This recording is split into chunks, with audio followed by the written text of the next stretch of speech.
Live with CDP Sports Talk, a weekly sports and entertainment podcast sponsored by Barry Cullen Chevrolet. Live on YouTube, Facebook, Twitter, Twitch, and LinkedIn.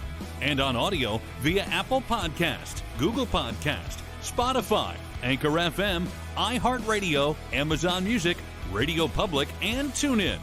Now, here's your host, Chris Palme.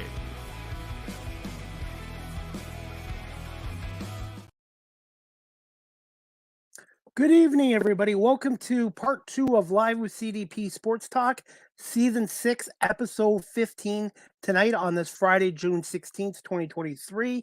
Again, Live with CDP Sports Talk is brought to you by Barry Cullen Chevrolet, 905 Woodlawn Road West in the Guelph Auto Mall. Check out barrycullen.com for the newest selection of new and pre-owned GM vehicles, or give them a call at 519-824-0210, or email them at info@barrycullen.com as well. Live with CDP Sports Talk is on weeknights from 8 p.m. to 9 p.m. Eastern on radio station WQEE 99.1 FM in Metro Atlanta, the home of Southern Talk in sports.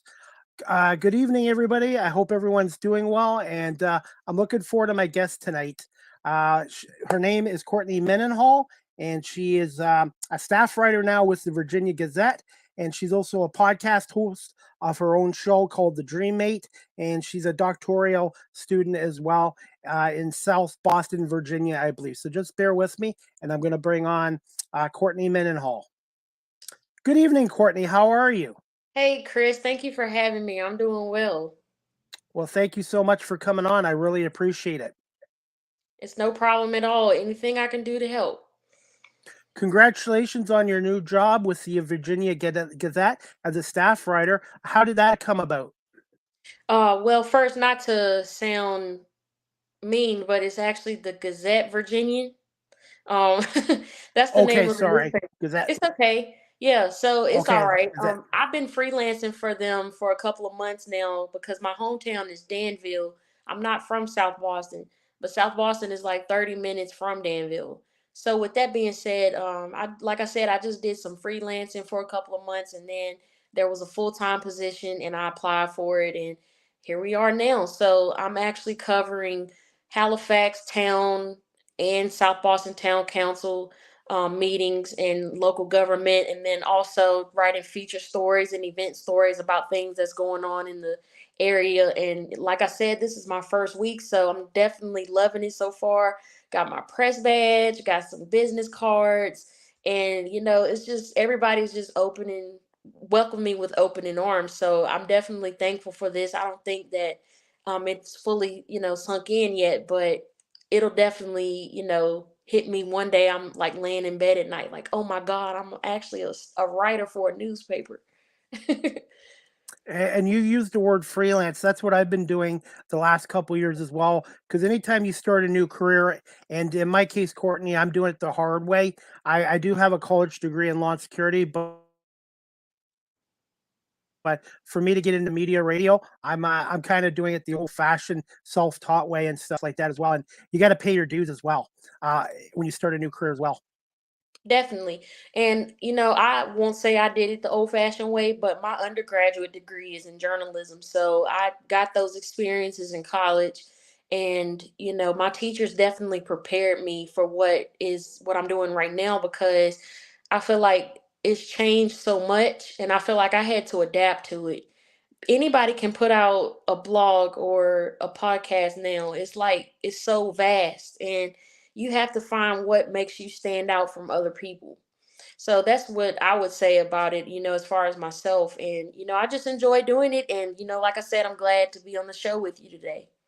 Well, thank you so much. And like I said, when I first started this 3.5 years ago, Courtney, it was during the pandemic, and I couldn't get anybody to come on my show. So I did a lot of solo shows for 4 months. And finally, I guess I kept improving. And then I got one guest on, and now I've had 285 guests on the last few years as well. No, that's all you have to do is just keep going, keep digging at it. That's what I tell my players that I coach every day. Some days are going to be slow, some days are going to be great, but you have to keep going and remember why you started in the first place. So I commend you for, sticking with it. And even though when things got hard, you kept going. That shows the tenacity and it shows the grit. And I feel like that's what journalists have to have, because we have to have a thick skin. Passionate too, and what I like about this profession is not just my podcast show and my radio show, is doing my freelance media work. There's always something new I learn every day, and that's what I like about this industry, Courtney. Yeah, I love it too. Like I said before, when I was in college, my professors prepared me so well for this. I never thought that I would be doing some of the things that I did do when I got out, like working in customer service or um, teaching, coaching. I never saw myself doing any of that. And I remember when I was working at a part-time job one time, this was after I graduated, and I just started thinking about my communication theory class that I took.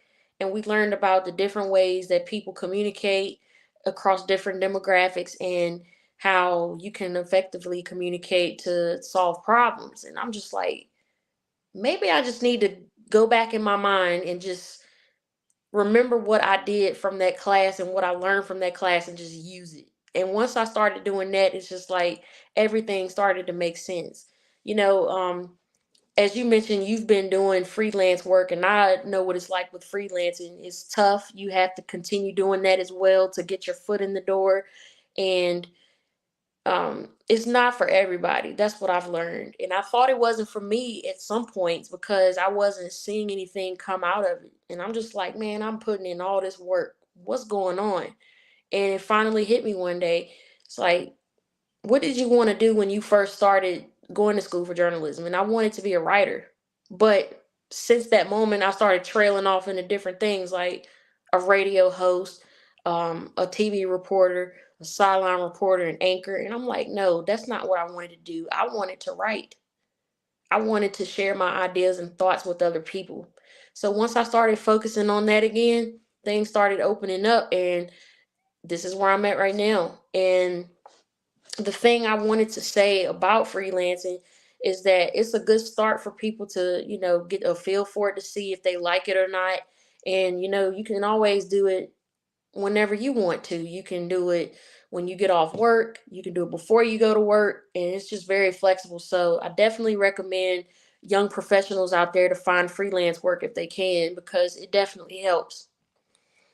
And I've been lucky. I've got freelance media work with the Toronto Argonauts of the Canadian Football League, the Buffalo Bandits of the National Lacrosse League, the Buffalo Bandits, who are the Blue Jays' top farm team, the National Basketball League of Canada as well. So I'm getting these sports leagues. They might not be the major ones, but they're giving me opportunities and experience, and that's the big thing as well. Whether you're a young college student or you're somebody that's 50 like myself, trying to break into this industry. And age is just a number. I'm trying to prove that to everyone that somebody's 50, 51 doesn't mean they can't work or do the job either. Right. Yeah. I mean, you got to pretty much believe in yourself and take the chance on yourself. I'm 28, and I started doing, writing a long time ago, and I felt like, something should have happened before it did. But God's timing, if you don't mind me saying that, is always the best. No, it's And okay. yeah, I definitely believe that. And I've been carrying that with me for a while, for a long time, honestly. And I've been trying to, reach deep down and be like, okay, Courtney, everything that you're doing right now is going to help you do what you eventually want to do, but you have to be patient and you have to continue the course.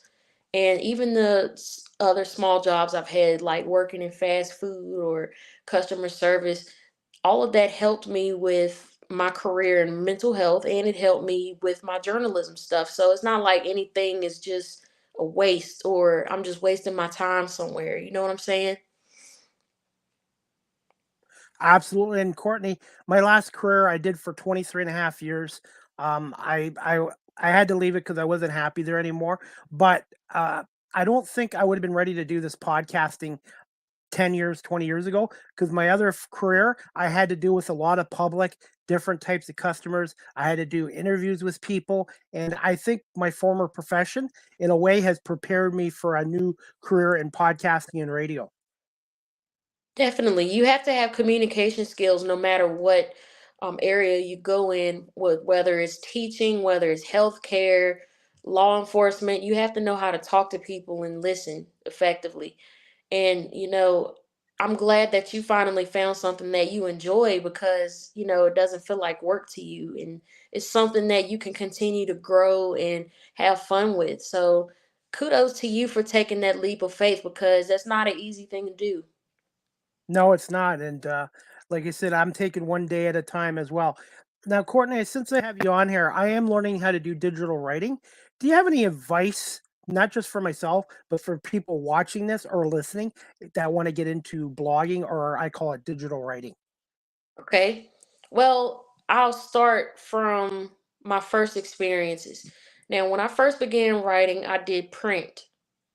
Now, since then, a lot of things have gone digital. So when I applied for jobs, they were like, well, Mhm. we need someone that has experience with WordPress. So I definitely got WordPress experience while I was in college.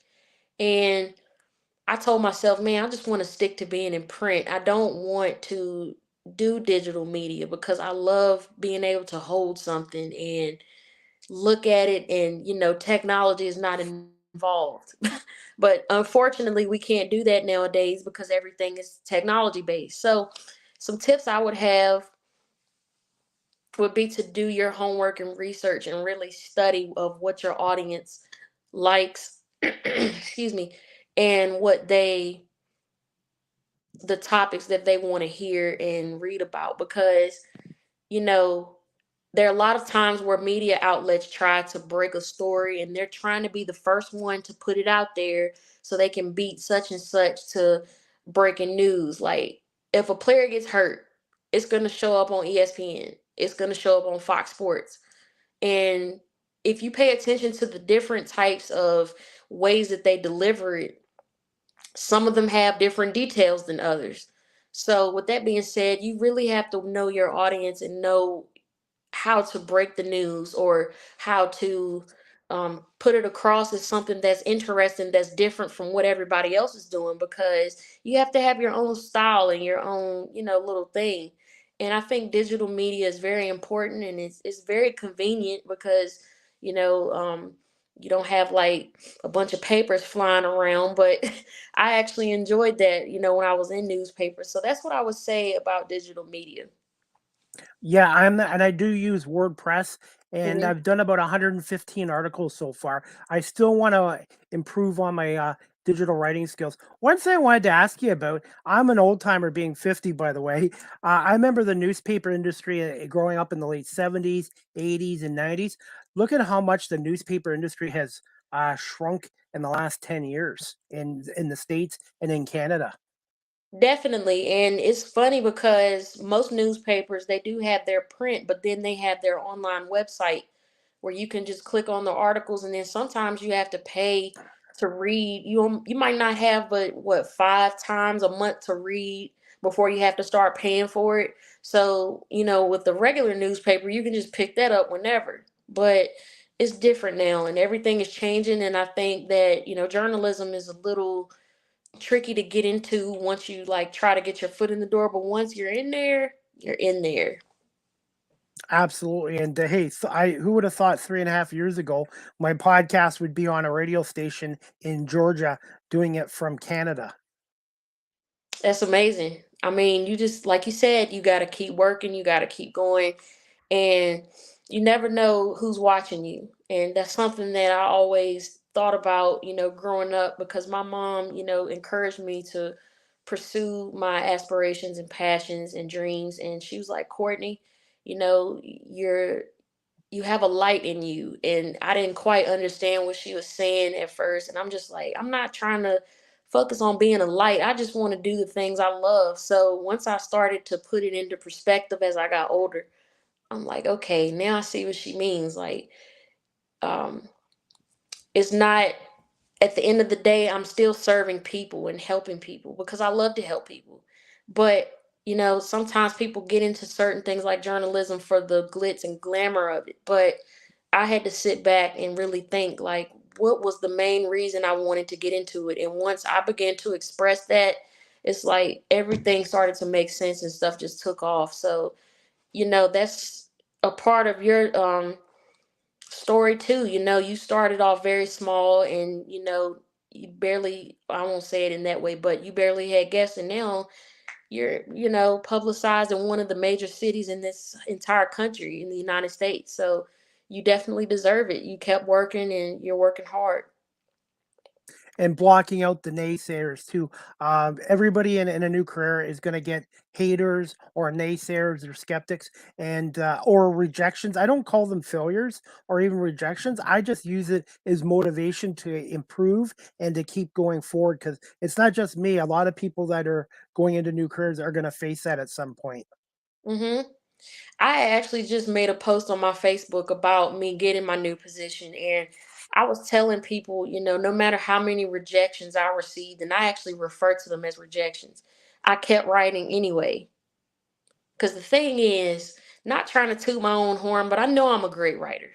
And, when people were like, well, you're not a fit for this role, or we found someone with more experience, I just said, okay, somebody's going to pay attention to it, and they're going to see exactly what I'm trying to do, and they're going to say yes. So I just started taking chances. I started applying to different places that I didn't even think about, like West Virginia or Alabama and Tennessee, different states, places that, some people might not think about going to. And I'll use that as motivation for myself, because when it comes to accomplishing goals, I've always been very determined to do them. And I've had quite a lot of good success with accomplishing goals. But when I first started to pursue this after I got out of college, it's like almost hit rock bottom. And it's just like, man, I usually get I'm usually more successful than this. Why am I not getting any yeses? Why is everything just not working out? But what I've learned is that all it takes is one yes. And that's what you got, since your show is in Atlanta now. That's all it takes. Yeah, and this technology is amazing because I do my show from home here in Ontario, and then it's done remotely to Georgia. So this technology, everyone always talks about the negatives about social media and today's technology, but it also has a lot of positives, and it can be a good tool if you use it the right way. Definitely. And I've had my fair share of experiences where social media wasn't my friend, and it shaped the way I looked at, society and other people. But what kept me going with it, because I've debated several times on whether I should even keep my social media or not. But what kept me going was, I'm like, man, there's people that need the content that that I want to produce. There's people out there that need that encouraging word. So I can't just fall off the face of earth and just give up just because something's not going my way. I've had several instances where I was just like, man, I just want to keep social media for um professional reasons. I tend not to dive too deeply into my personal life on social media, but I share enough so people know, like what's going on with Courtney. And um, it can be a good or a bad thing. It's probably the best worst thing to ever happen to the world, I'll say. Definitely. Now, I was going to ask you, Courtney, as well. When you started out, did you have a mentor? And where did you attend school? And can you just tell us about also, I guess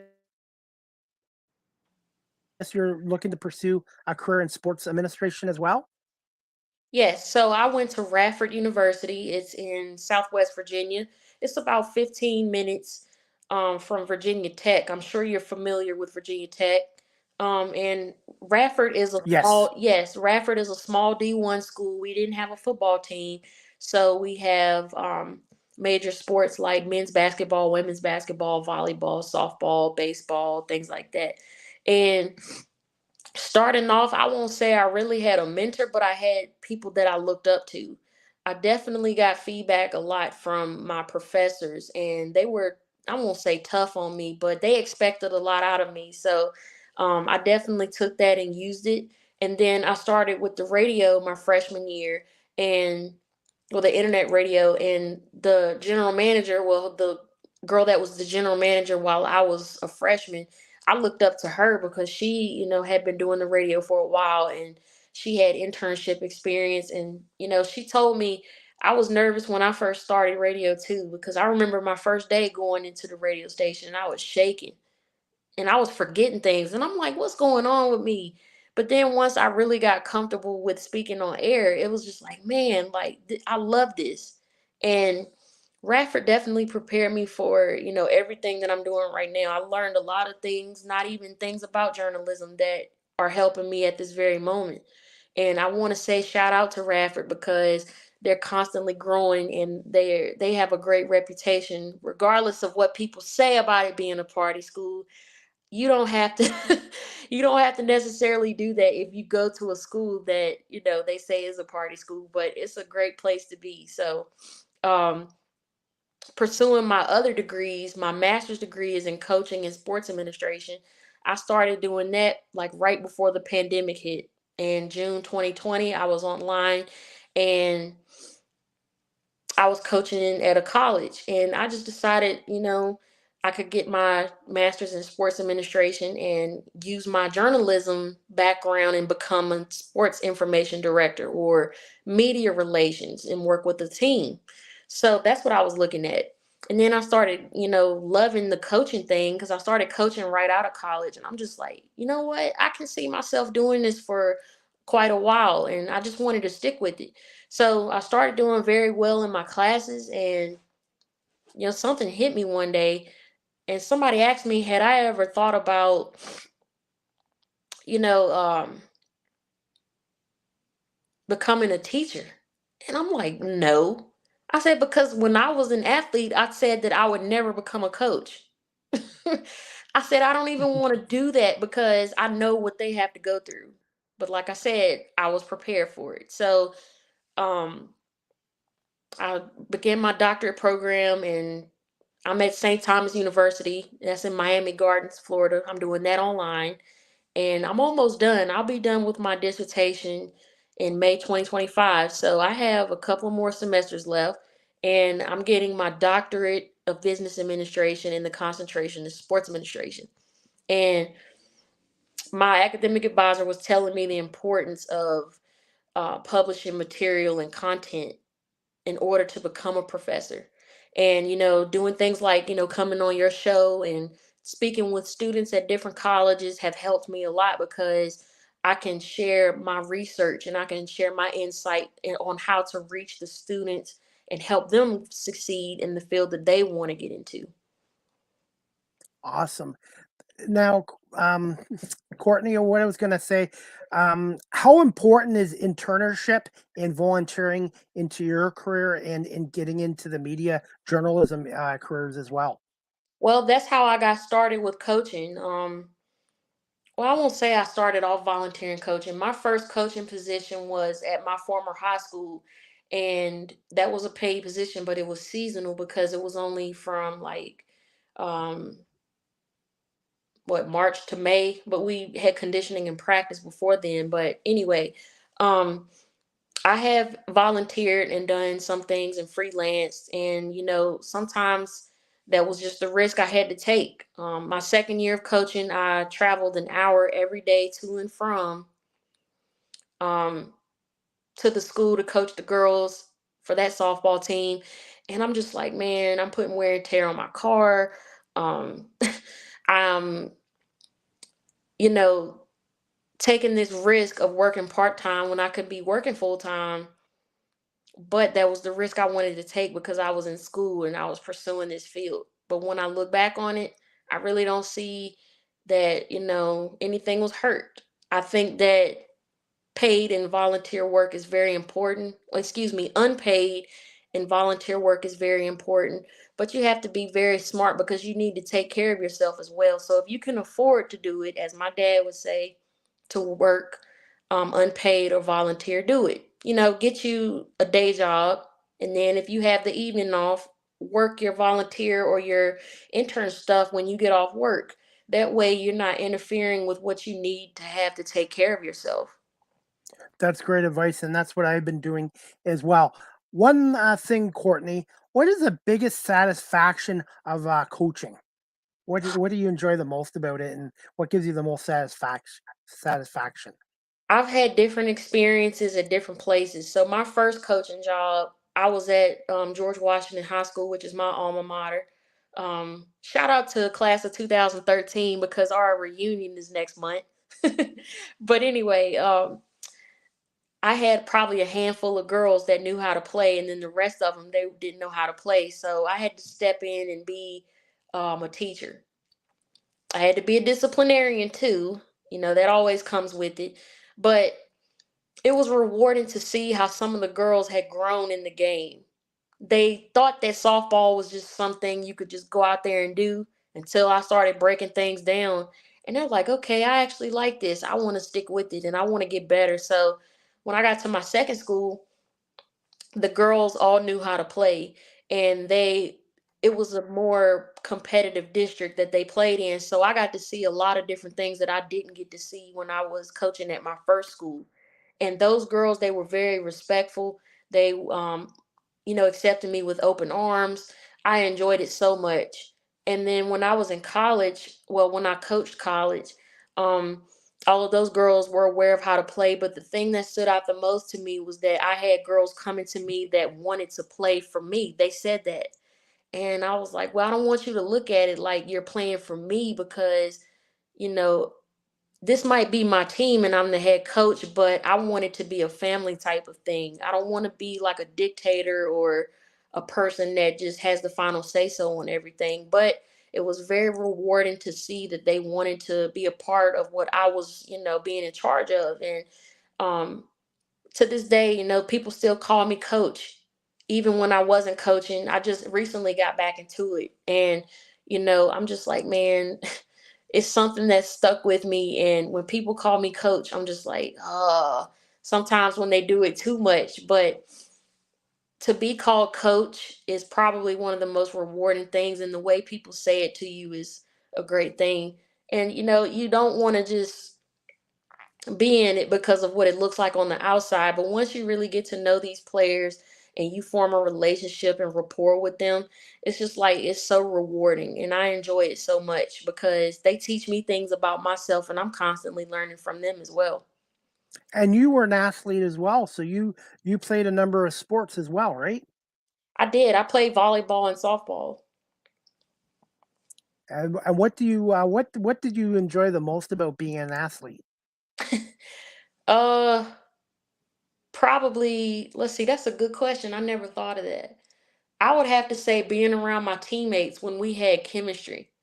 Now, with my volleyball team, my senior year, it was 13 seniors.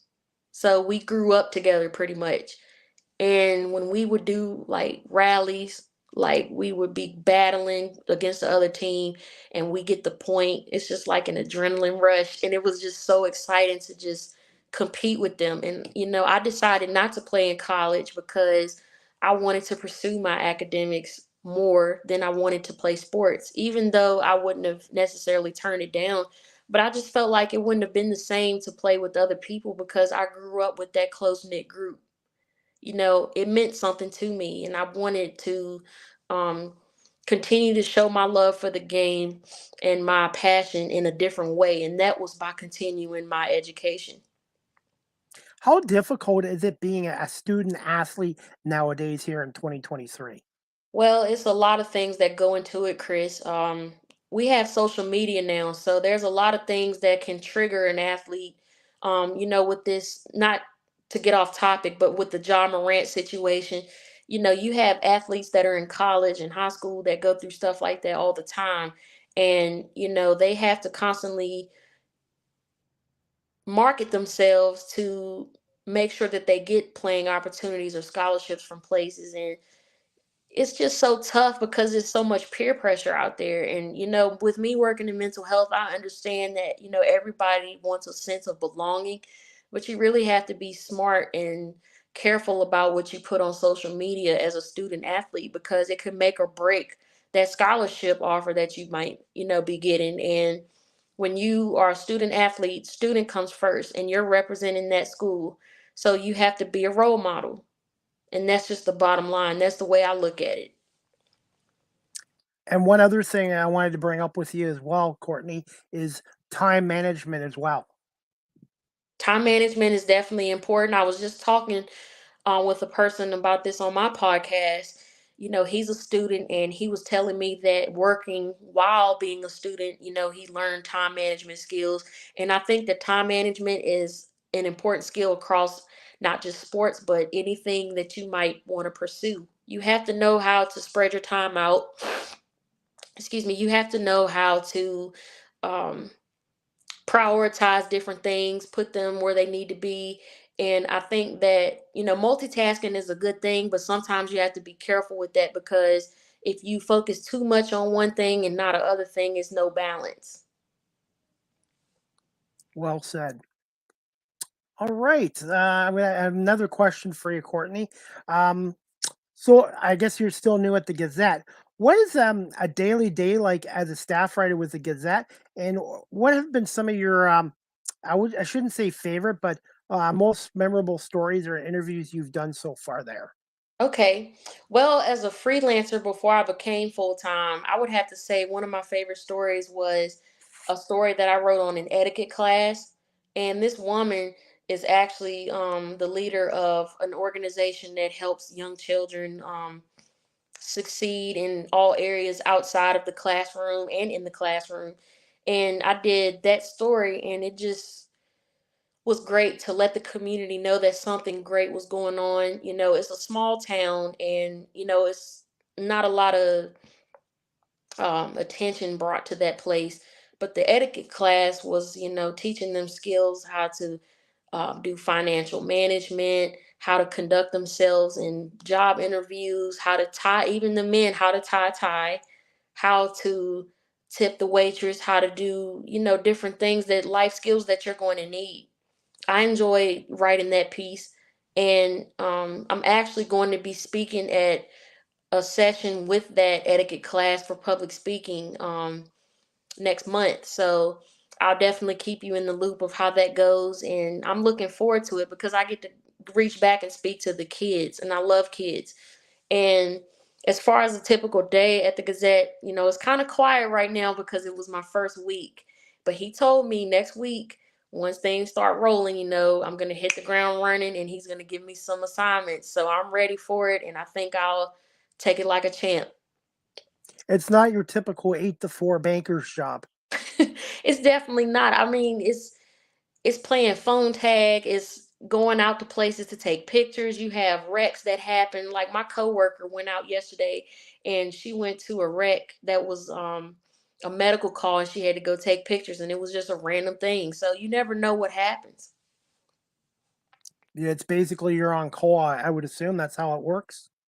Yeah, somewhat, but I am in the office quite a lot because I do have a desk and I have an office phone and a computer. So they've equipped me with, you know, things that I need to do work inside the office or outside of the office. And sports, I would say, is probably more not 9 to 5 ish, but news is kind of more set because you talk to businesses and people during the day and then Yeah, everything closes like around 5 o'clock. So that's true too. How have your coworkers been with you the first week? Because anytime you start a new career or a new job, the first week can be kind of nerve wracking because you don't know what kind of environment you're going into. they've been very welcoming, and what's really funny about one of the people, well, actually two, the sports guy, the writer, he went to school with my older sister, so he's familiar to me. Now, the editor of the paper, he's still currently the editor of the newspaper in Danville too, but he's also at the paper that I work for. And when I did freelance writing for my hometown's newspaper, the Danville Register and Bee, he was the editor back then as well. So I've known him since like my junior year of college. So when this came about, I'm just like, man, like who would have thought we would have crossed paths again, you know? And you know, they just told me whatever you need, just let me know. And if you have questions, I feel free to ask. Don't feel like you're bothering us. You're here to learn, and you know, we're here to help. So it's a family environment, and that's what I love about it. You know, it's a small local family owned newspaper, and you know, sometimes that's where you need to be to get the feel of what the higher steps are. So I think I've been blessed with a great opportunity. It really is a small world when you start a new career or a new job, and then you run into people that knew you before too. Yeah, it is, and I wanted to share this little piece, but to piggyback off what you just said, because my family, my dad's side of the family, the Mendenhalls, we are the only set of Mendenhalls in Danville. So since I've been back in Danville since about what, December, people meet me and they're like, "Are you related to those Mendenhalls?" I'm like, "Yeah, that's my family. We're the only ones here." So they know my dad, they know my aunts, and they just associate me with that because all of them played sports too. So it's a good feeling. That's awesome. That leads to my next question I wanted to ask you about, Courtney. Tell us about your own podcast show, The Dreammate Room, and how did you end up starting up your own show? Well, it came about because I actually wanted to start a radio station because I had experience with internet radio, and podcasting is something that I thought would be similar to radio, but it would be less pressure on me because I wouldn't have to go out and get all this fancy equipment, and I didn't really have the support of a bigger entity at the time. So I said, okay, well, I'll just start a podcast. So the Dreammate Room, I came up with the term Dreammate, and I just explained this on an episode of what a Dreammate actually is. So we know what a teammate is, but a Dreammate is a person that, or people that are working in the same area and they're going for their goals and dreams in that field. So they're basically helping each other get to where they want to be.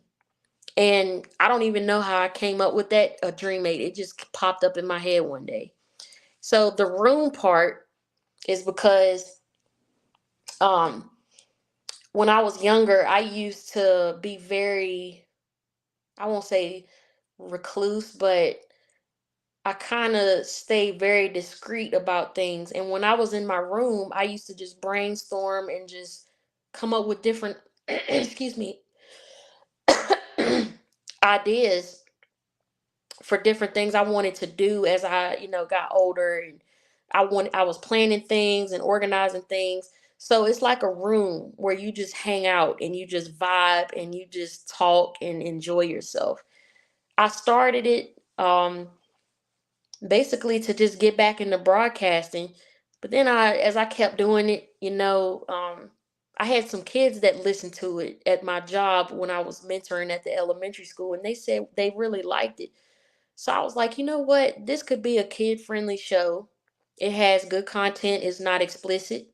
And um, if kids want, because a lot of kids that I worked with played sports and they wanted to be professional athletes. And I know what it's like to have ambitions to want to make it to somewhere like that. So I said, well, anybody that wants to work in sports, I can create this podcast to give them the inside scoop on what it's like to work in this industry and what you can do in the meantime to prepare for it and how you can continue to be successful. And I have a lot of fun with it with my guests. A lot of these guests are people that I found on LinkedIn, like yourself, like I found you there. And there's some people that I do know personally that have been on my podcast. And, I just want to continue doing that. I'm not expecting to get rich off of it.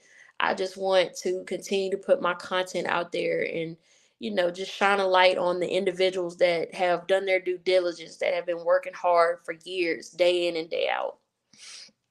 Where can my Canadian audience and international audience find your podcast, and what platforms? And when do you normally record an episode, ideally?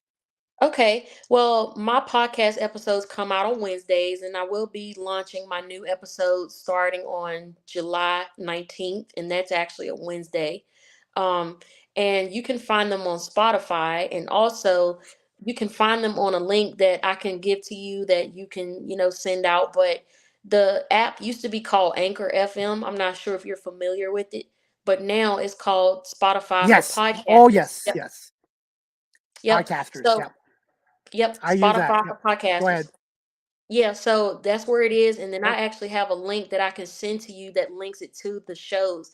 I have about 10 from last year that I recorded in season one, but now this year I've started recording more. So I have about 6 or 7 recorded that I'm just going to start releasing next month. Is your show similar to mine, live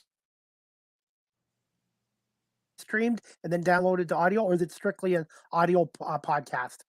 It's just audio. Okay, no problem. And that leads to this question I have for you. What have been some of your most memorable podcast episodes and guests that you've had on your show so far?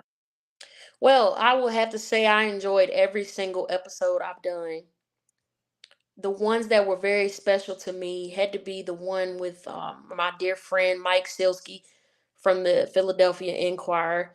I met Mike when I was a sophomore in college. I went to a convention with the student media leaders of my school to Philly, and we met sports professionals there. And I love telling this story because that's how me and Mike met. But that episode definitely, brought back a lot of memories. And I'm just like, man, like, I can't believe I was actually there. And then when I see Mike on Facebook and Twitter, he's talking to all of these different coaches and athletes. I'm just like, oh my God, that's mind blowing. It's like I'm still sort of like a fan myself, and I try not to look like a fan, but that's just a part of my personality, I guess. But I'll tell the story briefly. I was sitting in a panel, Mike was speaking, and I was just looking at him and listening to what he was saying, and I guess he like read my facial expressions. And I was sitting in the front, and I'm up in Philly, so he pointed me out of the crowd, and he's like, "Hey, you look like you might want to, add something or say something." And I started talking, and everybody just like looked like, "Who is that? And where is she from?" Because she is so country. He was like, "Where are you from?" And I was like, "Well, I go to school in Southwest Virginia, but I'm from Southern Virginia." And he was like, "I can hear it in your accent." So that stood out to me. And I was just like, I wonder what my face looked like as I was listening to him talk, because evidently, he just sparked ideas in my brain. So after the panel, we talked and I got his contact info, and I've been in touch with him since. Another great episode that I enjoyed was talking with Christian Ross Francis, a friend of mine that I met through LinkedIn, and another episode with Nia Harris, another LinkedIn friend that I found. And we just talk about the challenges and the pros and cons of being Black women in sports and what it's like to go through adversity with that. And I definitely think that we hit some good points in those interviews, and we were definitely able to come up with a great, time to talk together about that. And to this day, I still look back at those episodes and I'm like, man, I don't know what was going on, inside of me when I was recording this, but whatever God put on my heart or my mind, I'm glad He did, because it definitely, opened my eyes to a lot. And I hope it could do the same for others. I will, after tonight's show, I will subscribe on Spotify as well. I appreciate that so much. And thank you so much for having me on here and allowing me to share my story. And I hope I didn't talk too much, but I'm very passionate about sports.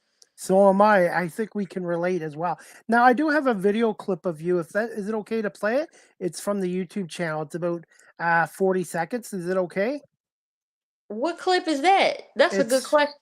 okay. Just 1 second. I got it off of YouTube, and 1 second. It's from Scout USA. Scout Oh, that USA. that was from a long time ago. Yeah, I mean, you can play it if you want to. That I remember that now that you say that. It's about 45 seconds. I was trying to find clips of you, and that was the only one I could find of you on YouTube. So is that okay if I play it for 45 seconds? Yeah, even though I'm not there anymore, I can still relate to what the video says, so it's fine. Okay. Well, thank you so much, Courtney. You're welcome.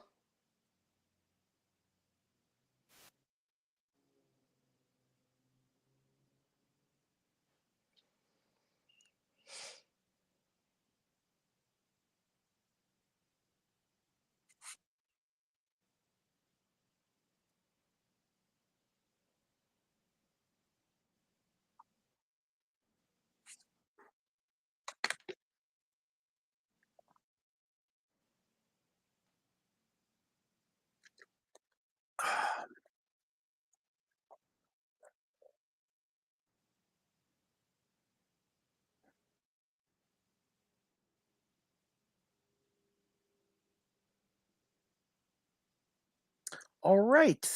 Thank you for letting me play that clip, Courtney.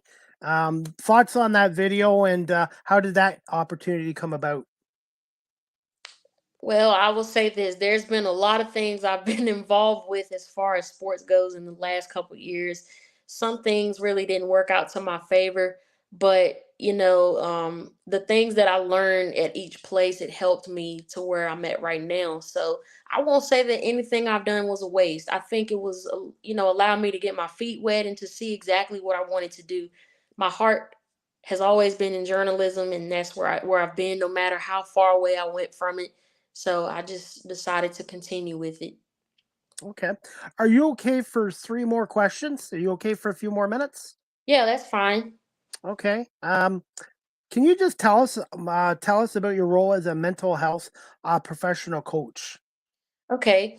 Well, I started working in mental health last year, but I've actually been using a lot of the different things that I do in mental health for a long time now, and I didn't realize it. I'm a qualified mental health professional, and basically what they do is they work with adults in mental health skill building, or they can work with children in intensive in-home counseling. So, with that being said, I lived in Lynchburg, Virginia, which is about an hour north of Danville, and I was working with adults. So then when I moved to Danville, well, back to my hometown, they had an office in Danville as well. So I started doing mentoring. So with mental health professional work, you basically help the adults engage in the community, help them with financial management, help them with daily living, like their health, their diet, their the way they take care of themselves. You teach them how to conduct business in the community, how to become a part of the community, and introduce them to different things.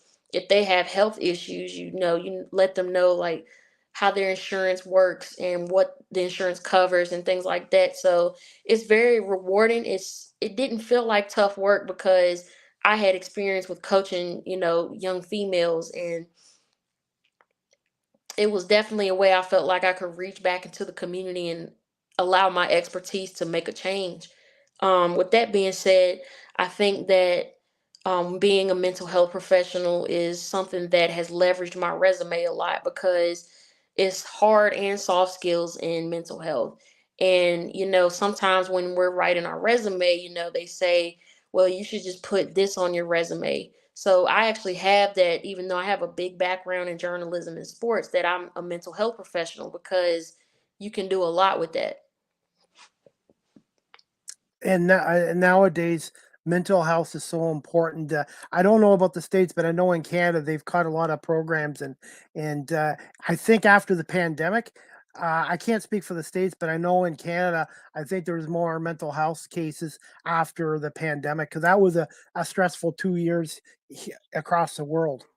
Definitely, and it was a game changer, and people had to find out, what am I going to do and how am I going to deal with this?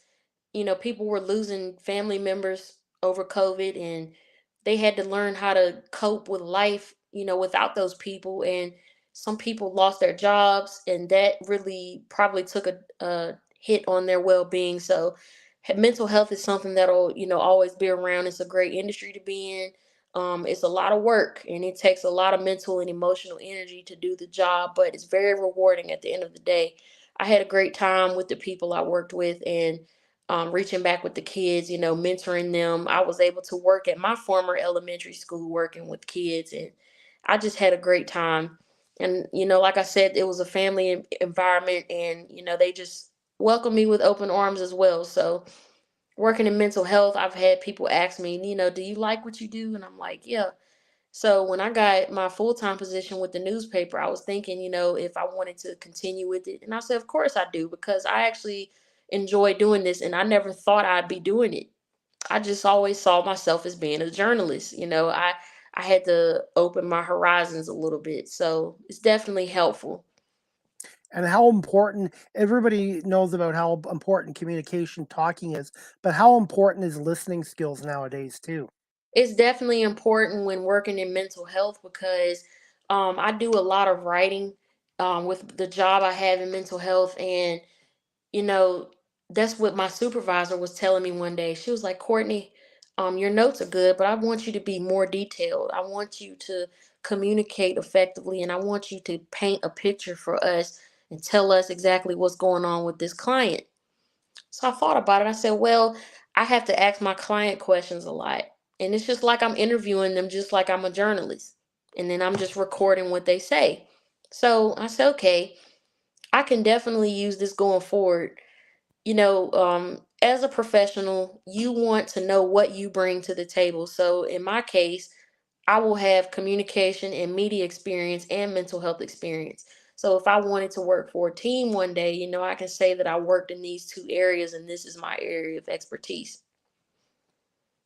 Absolutely. Thank you for sharing that as well. Hey, it's no problem. I'm just glad that, the work that I've done is, you know, I can see the outcomes of it, and I enjoy speaking with people and picking their brains about what goes on in their minds, and teaching them ways of how to cope with their thoughts and their feelings. So it's no problem at all, Chris. And just talking to you, I can see how passionate you are, but also people skills. Anything you want to do in life, it's important to have people skills as well. Definitely. And I credit my mom a lot for it because she's a huge people person. And sometimes, like when we're together, um, we'll be out at the grocery store and it's a person she doesn't know, but she'll just walk up to them like she, grew up with them. I'm like, Mom, what are you doing? And she was like, Well, Courtney, you never know whose day you're making. And I said, Okay, I could see that. I said, But, I'm kind of an extroverted introvert.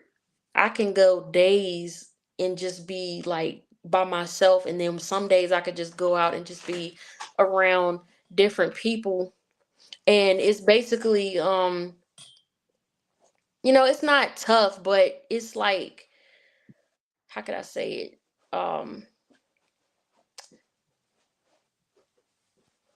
It's just something that you have to get adjusted to, if that makes sense. You, like I said, as being an extroverted introvert, it's not something that a lot of people say that they are, but that's the way it is sometimes.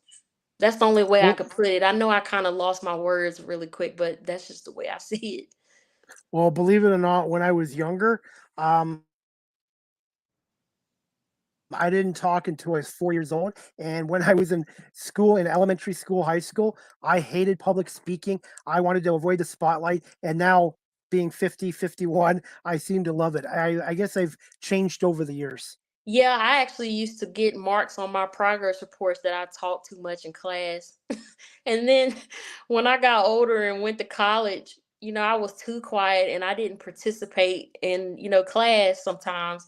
And my teachers were like, Courtney, why are you so quiet in class? I'm like, I just want to sit here and just pay attention, get my lesson, get my work done, and that's it. But I've learned to, open myself up a little bit more since then. But my mom used to get on me about that all the time. She's like, I told you about that talking in class.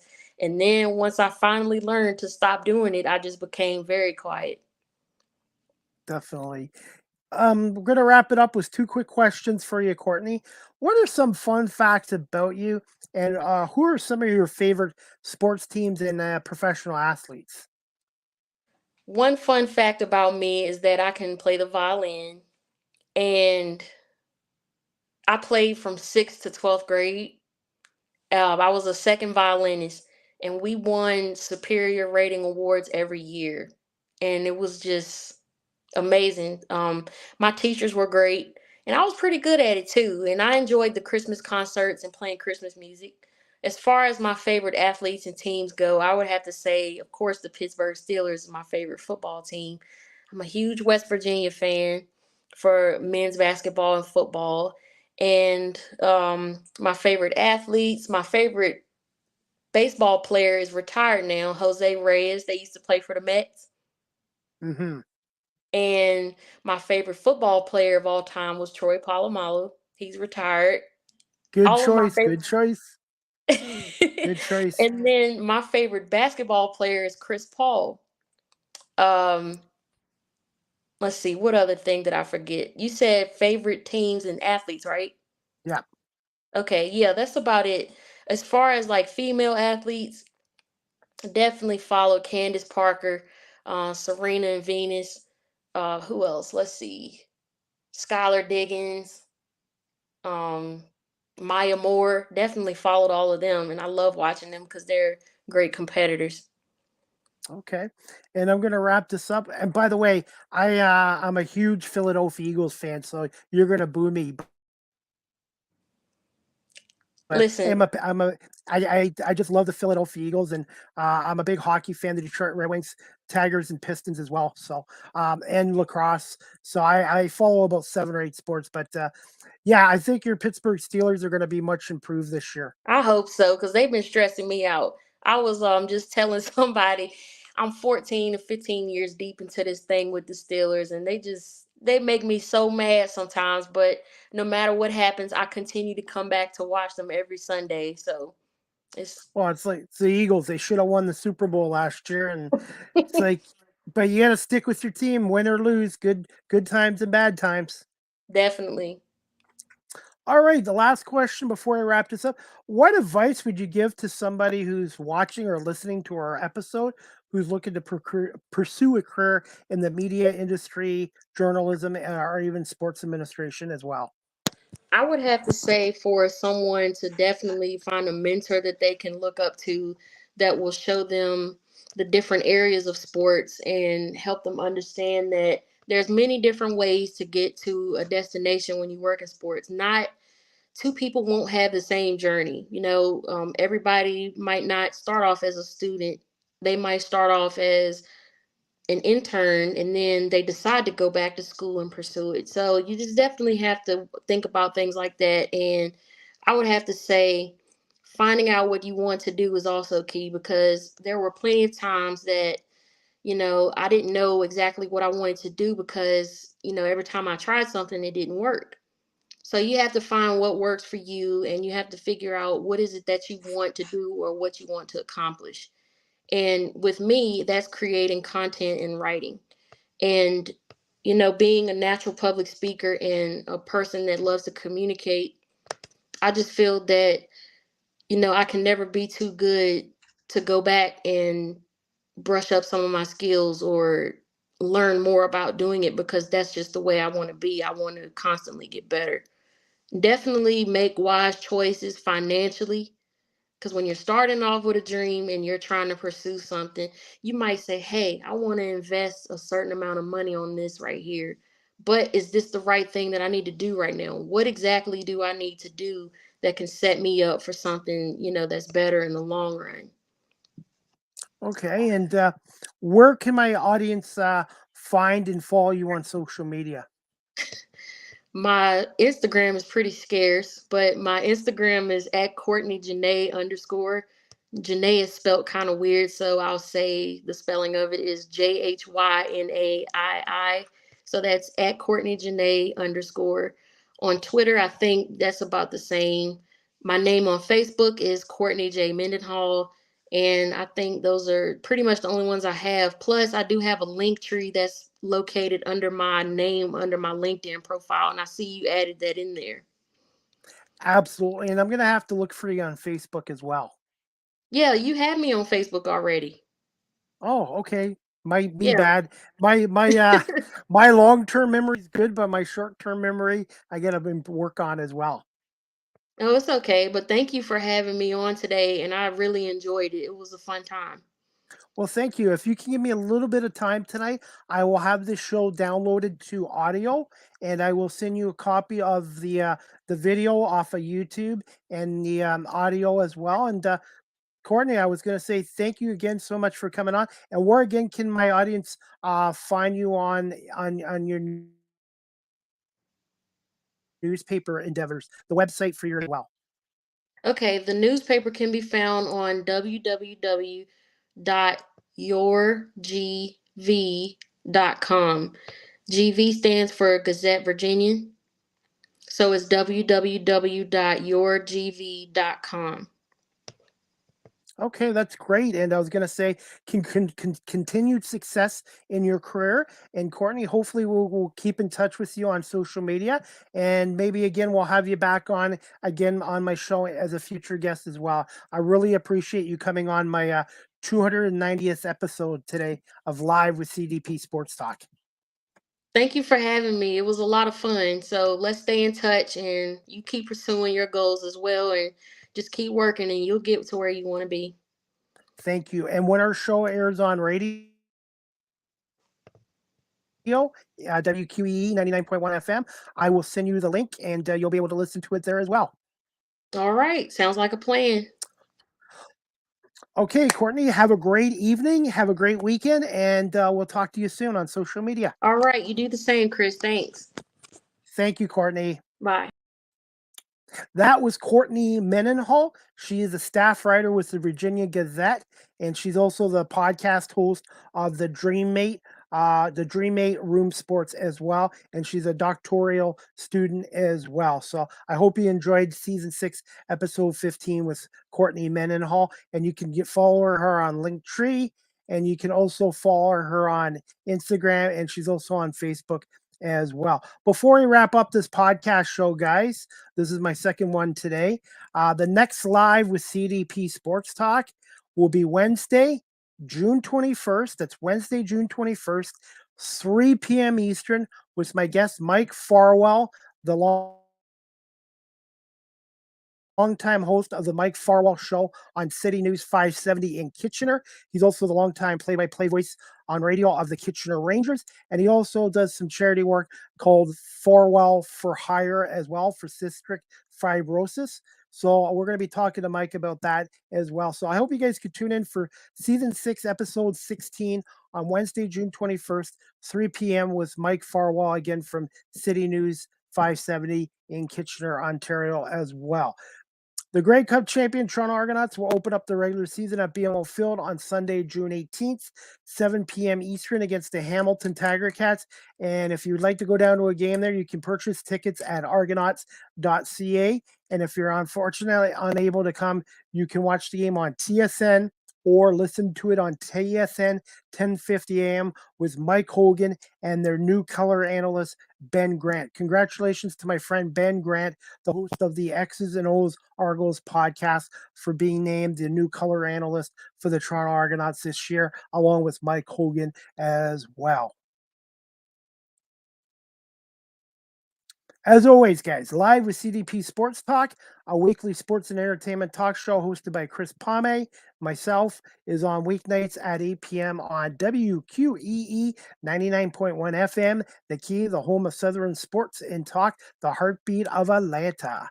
And you can check out our website at WQEEFM.radio12345.com as well. Live with CDP Sports Talk is live streamed on these platforms: YouTube, Facebook, Twitter, Twitch, and LinkedIn. And thank you to everybody for watching this show tonight on live stream as well. Website, guys, you can check it out at beacons.ai/Christy Pame. All my previous podcast shows, digital content there as well.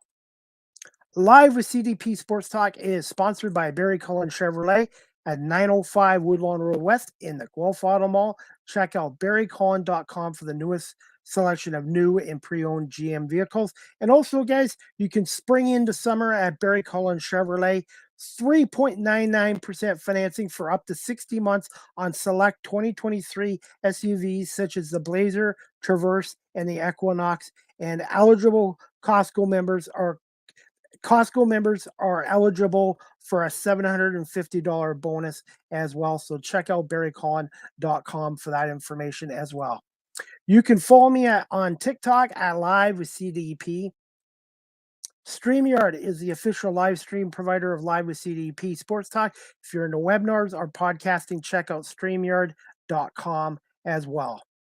Finally, guys, Live with CDP Sports Talk, the audio version is available on these platforms: iHeartRadio, Amazon Music, Google Podcasts, Anchor FM, Apple Podcasts, Breaker, Pocket Casts, Radio Public, Spotify, Castbox, LinkedIn, Stitcher, and Tuned In as well. You guys can always email or text Live with CDP Sports Talk at cpame19@gmail.com, or you can text me at the show at 519-820-7188. And anyways, guys, I got a busy weekend ahead of me. Tomorrow, I'm going to be at the Canadian Baseball Hall of Fame ceremony at St. Mary's, Ontario, to see Jesse Barfield, John Olerud, Rich Harden, Dennis Boucher, and former Expo announcer Jacques Doucette being introduced into the class of 2023 Canadian Baseball Hall of Fame in St. Mary's, Ontario. I want to say thank you to Scott Crawford, the Director of Baseball Operations at the Canadian Baseball Hall of Fame, for inviting me as a media member. And I'm hoping to do some interviews with the class of 2023. And the Master of Ceremonies will be Sportsnet's own Hazel May as well. And Fergie Jenkins will be there as they're naming one of the streets around the Baseball Hall of Fame in St. Mary's after Fergie Jenkins, the Canadian and Major League Baseball Hall of Fame player as well. So I'm really excited about that. And I will be at the Argos home opener Sunday against the Hamilton Tiger Cats as a fan, and hopefully get my second Grey Cup replica ring of the team from 2022 as well. Again, I want to say thank you again to my guests, Chelsea Ray and Courtney Mendenhall, for coming on live with CDP Sports Talk today. I hope everybody has a great night, great weekend, and we'll see you for season 6, episode 16 of Live with CDP Sports Talk, brought to you by Barry Cullen Chevrolet, and weeknights at 8 on WQEE 99.1 FM in Metro Atlanta, Wednesday, June 21st at 3 p.m. with Mike Farwell from City News 570 in Kitchener. Good night, everybody, and we'll see you June 21st for season 6, episode 16 of Live with CDP Sports Talk. Have a great weekend, everybody, and enjoy the CFL games.